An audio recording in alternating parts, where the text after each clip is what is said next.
বন্ধুরা, আজ তোমাদেরকে বানিয়ে দেখাচ্ছি আলু কুলচার রেসিপি। এই আলু কুলচার রেসিপিটা খেতে অসাধারণ লাগে। ঘরের থাকা জিনিস দিয়ে খুবই সহজে এই রেসিপিটা করে দেখাচ্ছি তোমাদেরকে।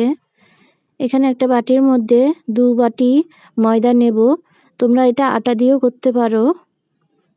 লাগছে অল্প পরিমাণে এখানে নুন দেব, আর লাগছে 1 চামচ এখানে বেকিং পাউডার দিচ্ছি, লাগছে অল্প পরিমাণে খাবার সোডা, আর লাগছে 3 চামচ এখানে আমুল দুধ দিচ্ছি, আর লাগছে অল্প পরিমাণে তেল। এবার ভালো করে সব কিছু মিশিয়ে নেব।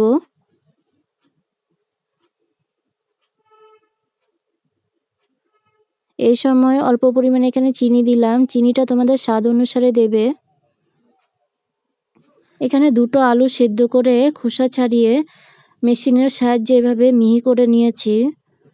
এবার এর মধ্যে দেব 2টো পেঁয়াজকে কুচি করে এভাবে কেটে দিচ্ছি, আর 3টে কাঁচা লঙ্কাকেও কুচি করে কেটে দেব।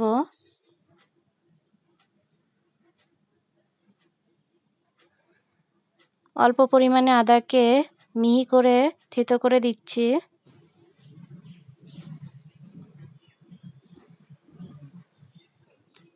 অল্প পরিমাণে এখানে জোয়ানকে হাতের সাহায্যে গুঁড়ো করে এভাবে দিয়ে দিতে হবে। এবার ছোট চামচ দিয়ে ভালো করে সব কিছু মিশিয়ে নিতে হবে। আর লাগছে অল্প পরিমাণে এখানে জিরের গুঁড়ো দিলাম, ভাজা জিরের গুঁড়ো, আর অল্প পরিমাণে এখানে গরম মশলা দিলাম। সামান্য নুন দিয়ে ভালো করে এবার মিশিয়ে নিচ্ছি। অন্যদিকে ময়দার মধ্যে 3 চামচ টক দই দেব।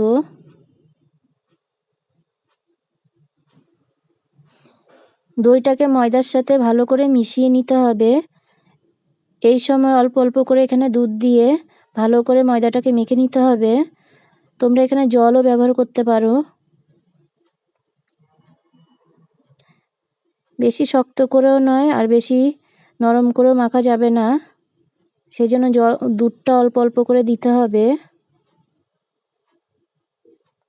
যখনই এরকম হবে এভাবে কিছুক্ষণ আধ ঘন্টা রেখে দিতে হবে ঢাকনা দিয়ে।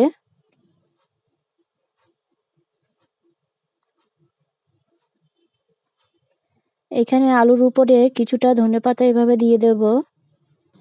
এই সময় তোমরা আলুগুলোকে তেলের উপর ভেজে এই রেসিপিটা করতে পারো। আমি ডাইরেক্ট ময়দার মধ্যে এটা দিয়ে দেব পুরো ভরে।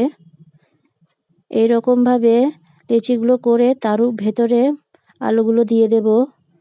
এবার ভালো করে এভাবে একটা ডো তৈরি করে নিচ্ছি।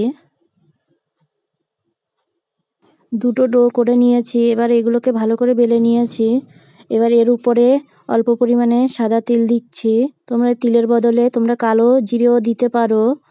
এবার এর মধ্যে সামান্য ধনেপাতা দেব, আর উপরে অল্প পরিমাণে ময়দাকে ছিটিয়ে ভালো করে আবার বেলে নেব।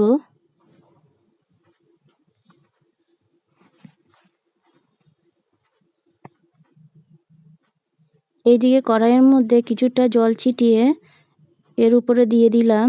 এবার চারদিকে অল্প পরিমাণে জল দিয়ে আর উপরটা হালকা হালকা জল ছিটিয়ে ঢাকনা দিয়ে রেখে দেব। গ্যাসের আঁচটাকে একটু মিডিয়াম রাখবো তখন।